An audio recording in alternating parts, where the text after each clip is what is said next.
Hi there, we're Merrin and Scott, and there's nothing more we love than a good road trip in our Volkswagen Caddy Maxi 4Motion.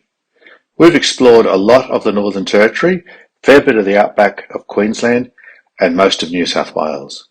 Why not join us on our next journey where we head to South Australia? We go right across to the head of the Bight, then down through the Eyre Peninsula, back into Adelaide and back up the Murray River. When we started planning our trip to South Australia, we clearly recognised we need three extra items for our van. The first one was being a second spare tyre. In August 2020, we did the Udon track from Marla to Maree, and at about the halfway point, or just not even halfway, we shredded a tyre. And then we used our spare tyre. Then we realised we didn't have another spare tyre, so it was a bit of apprehension until we got to Maree and back on the sealed road again. So 640 k's of dirt road, of which we probably did close to 400 without a spare tyre. It was a bit of a worry. So we decided we wouldn't do another big trip without putting another spare tyre, a second one on the car. If you notice where our spare tyres are, they're on the roof of the Caddy.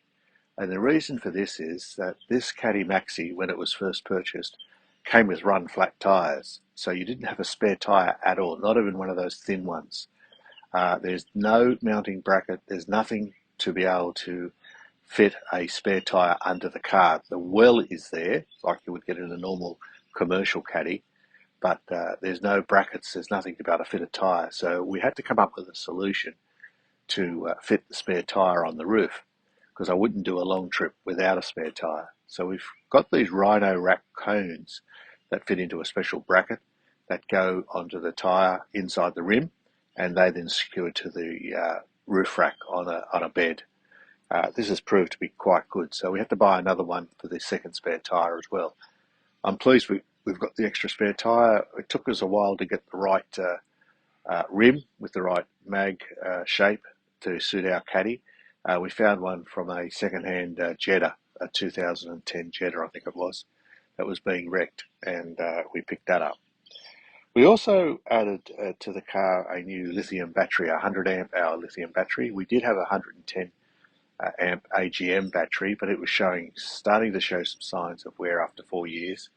And in fairness, we probably didn't treat it properly to start with. So it was time to upgrade, and we got one.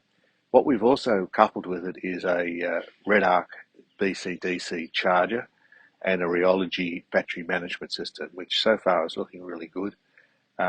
Plurally pleased with the lithium battery. It doesn't lose charge as much as the AGM. And the battery management system, when we've got the solar plugged into it, really tells us what's happening, how long it's got to go till it's back up to 100%, etc.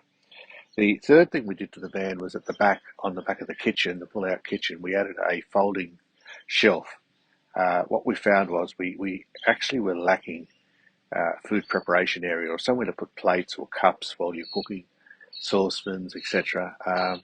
We were sort of a little bit limited in our space for shelves, and so we came up with this idea and designed a fold-up shelf that just folds down when we're travelling and folds out and gives us an extra area to put plates, as I said, and food. So they're the three things we did to the van to make it a bit more livable before we went on our trip.